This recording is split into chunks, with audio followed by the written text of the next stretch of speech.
Men ought to pray and not to faint. Beloved in the Lord, the Bible says in Luke chapter 18, men ought to pray and not to faint. Standing is an option.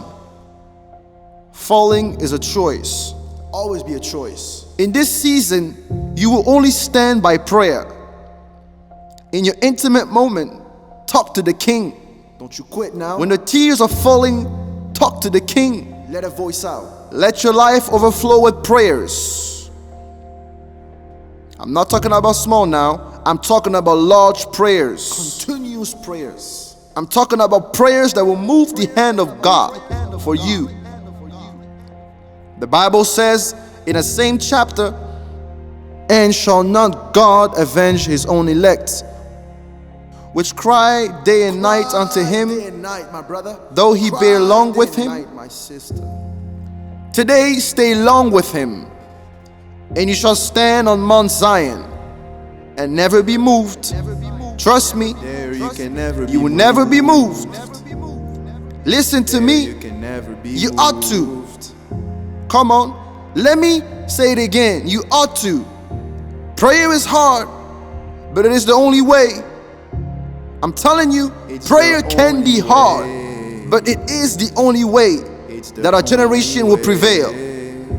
We're not going to prevail by simple words, but prayers shall break the wall of resistance.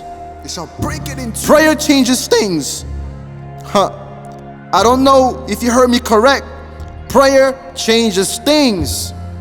Yes, it is true. History has proved it. Now will you? Come on, tell me now. Will you prove it too? Not to yourself, but to your generation who counts on you. They count on you. I'm talking to you now. I'm talking to you now.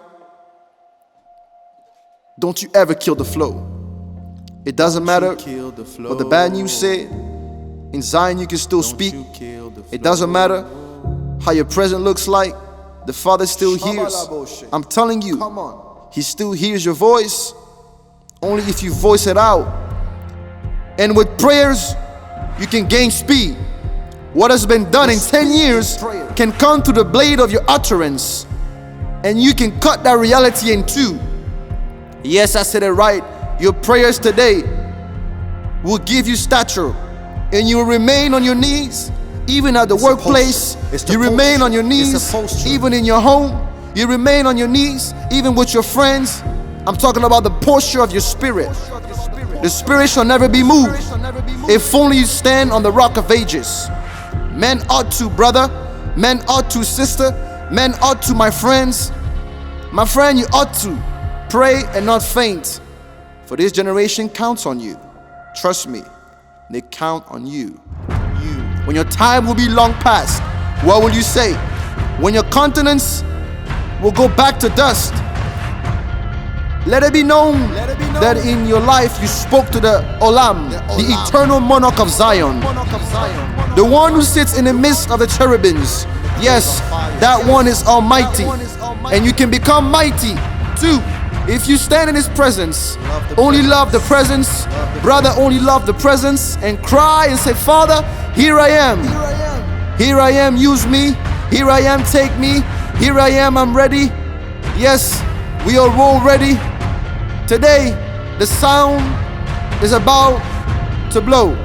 The trumpet will blow once again. But my question for you is, will you be ready?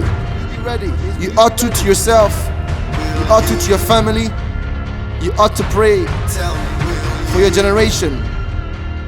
And in all of this, you will never faint. You will never faint.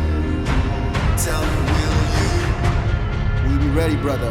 We'll be ready, sister. You ought to yourself. Failing is not an option. Falling is not an option. Now, will you stand on the rock of ages?